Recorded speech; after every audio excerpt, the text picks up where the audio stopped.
Greetings, scribblers! Kent Shawn here, and welcome to the third installment of my Working with an Editor series, featuring the mighty Bethany Votaw. In this series, we are sharing the developmental and copy editing process for my sci-fi thriller short, Lydia. In Bethany's videos, we follow the editor's side, in mine, the writer's. If you haven't seen the first two episodes, please take a second and go check those out. Links for those videos are in the description. This episode will document our final collaborations before I finish my rewrite. My goal is to have the finished product up on my website, ready to read, no later than Wednesday, May 27th. But before we get into it, please don't forget to like, subscribe, and ring the notification bell so you don't miss one angle in our writing dodecahedron. What's a dodecahedron? Oh, it's the name of a flying monster that fought Godzilla. Okay, I'm 9 and I know that's wrong. This week, Bethany and I got together to clarify some of her suggestions and talk over some of the big changes she recommended for my story. We were playing with the concept of a POV and tense change, so I wrote several experiments with different configurations of POV and tense to see how things panned out. The main question at hand was whether or not to alter the tense of the flashbacks that occur in my story. Unfortunately, for some reason, my side of the video chat came out extremely blurry. So I will use the magic of special effects to replace the corrupted image with a pleasing still image for your viewing pleasure. So this is our editing debrief. Right now I'm talking to Bethany, trying to figure out how I can move forward confidently with completing these rewrites. So where I'm at right now, I've definitely started, but because of the big changes being tense and POV that were suggested, and the ideas that sprang forth, like horrifying children from that idea, have caused me to have to do a lot of experiments. So I couldn't just start from the beginning and go through the end. What I ended up having to do is really write a series of experiments to see how these different things would work, what the feel would be, and how that would affect the story as a whole. And it's actually been a little confusing. So quick recap. Bethany, you want to tell them what your big suggestion for a change was? I felt a little disconnected from our main character, and so I thought, hey, maybe play around with first person because it was written in third person. And then we have a little bit of like flashbacks happening, and I thought it would be kind of interesting to play around with present tense and past tense. So I gave you a couple of very big things to work with. And I knew they were big things. I knew you were going to be like, what am I going to do with this? I wasn't sure what to make of that. But instead of tossing it aside arbitrarily, I decided to try it because it doesn't make any sense to get feedback and not even give it a shot. I mean, if you just dismiss things automatically, you're really kind of just giving in to your own fears and insecurities. So I decided not to do that and be brave and try to write some things. And I did. And I did send you a short, I wrote about 15 to 16 pages of experiments so far. So I sent you just a couple, I think. Yeah. And I want to say that's really normal. I'm doing that with a couple of my short stories as well. That's totally normal. And I knew with that suggestion, I was kind of giving you a can of worms to open and not sure where they were going. But it's a big undertaking for those of you that don't realize how significant a POV change is. Well, and I have written in first person. I've even written in second person. Ooh. Don't do it. Yeah, no. It's the work, but just to try it. And I don't have a problem with first person, but it's really kind of story dependent for me. I think of first person really working the best when you're in a young person set, because young people tend to relate everything back to themselves, whereas adults hopefully start to broaden their view a little bit and see the world as a bigger place, and they maybe have a better perspective on where they are in it. So that was one of my concerns was with first person, it's generally YA, and this isn't a YA story, but you had a lot of other components you needed to work with as well, with the thing that happens in the end and then the flashbacks and all of that, where a point of view change is more than just technically changing the grammar in writing. You would have to rework some major components of the story. So it was kind of a like, I really want to connect better with this character, maybe try this, full well knowing it might just not work with all of your components. But my main concern was this space that I had with the main character. And because it's a short story, you really want to just like be there experiencing it with your main character. And at times I just felt that disconnect. But what do you think of your point of view and tense changes? So, I had less of an issue with writing in the present tense than I did with writing, although present tense I consider to be a bigger learning curve than writing in past tense.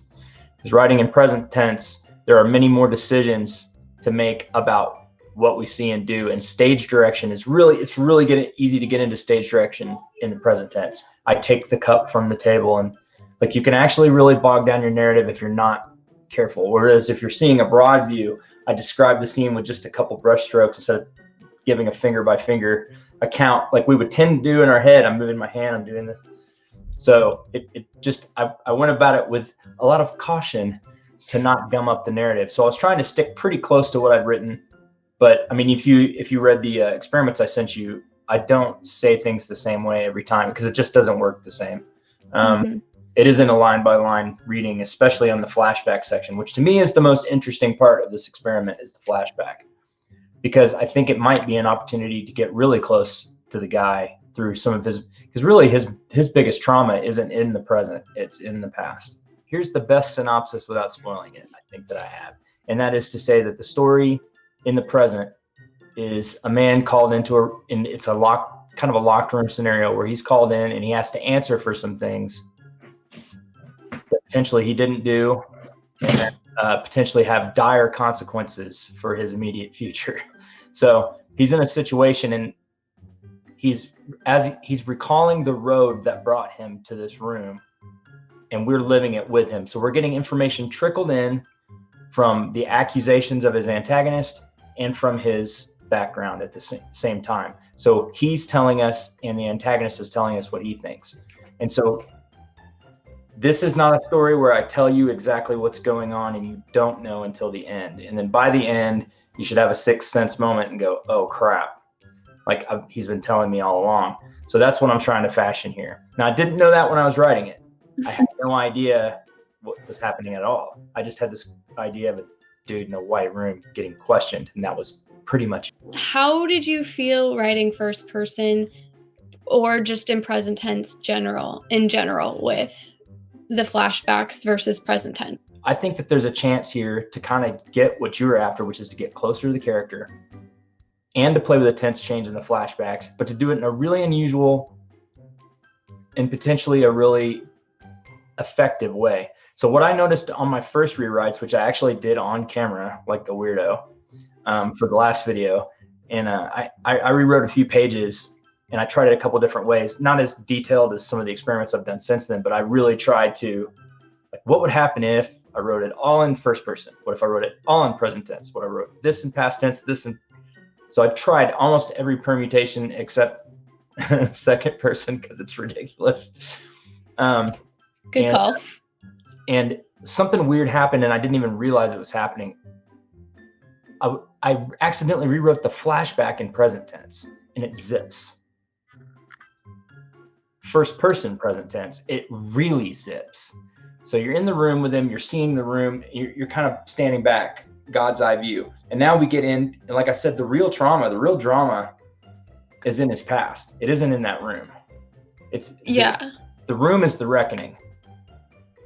I think that's one thing you did really well is when you started the story, the readers are just as confused as the main character. He's like, why am I here? What's going on? And then you kind of see him working through, oh, what is this antagonist asking me about? And then you can kind of see like where his mind goes. It's almost like when your mom walks in and you're like, what did you do? And you're like thinking of all the things that she could be referring to. It's that kind of sense of panic that the readers get, which is great.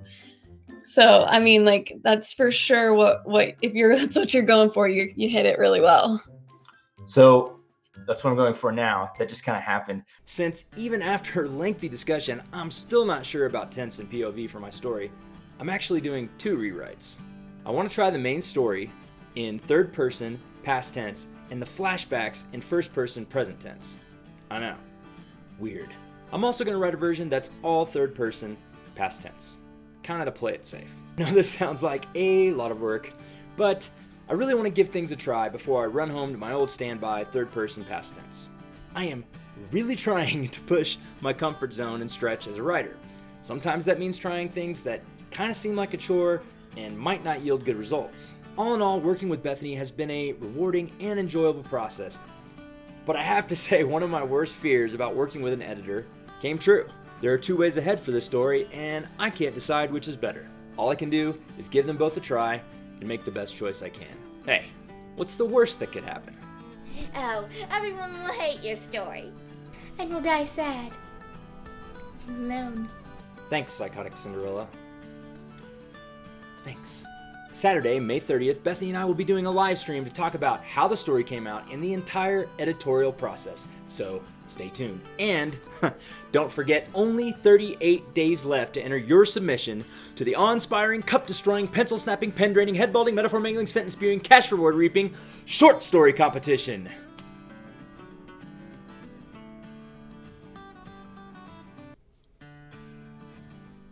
Of Doom! Enter your 5,000 word or less short story for a chance to win cash prizes, bragging rights, and have tons of fun. Submissions close July 1st, winners announced August 1st. A link to the video with all the details is in the description. Thanks for watching. Please don't forget to like, subscribe, and ring the notification bell. You can follow me on Instagram or Twitter, and please don't forget to come visit my website, kentshawn.com. Till next time, scribblers, butts in seats, fingers on keyboards. Oh, they'll all hate your story. And you'll die sad. And alone.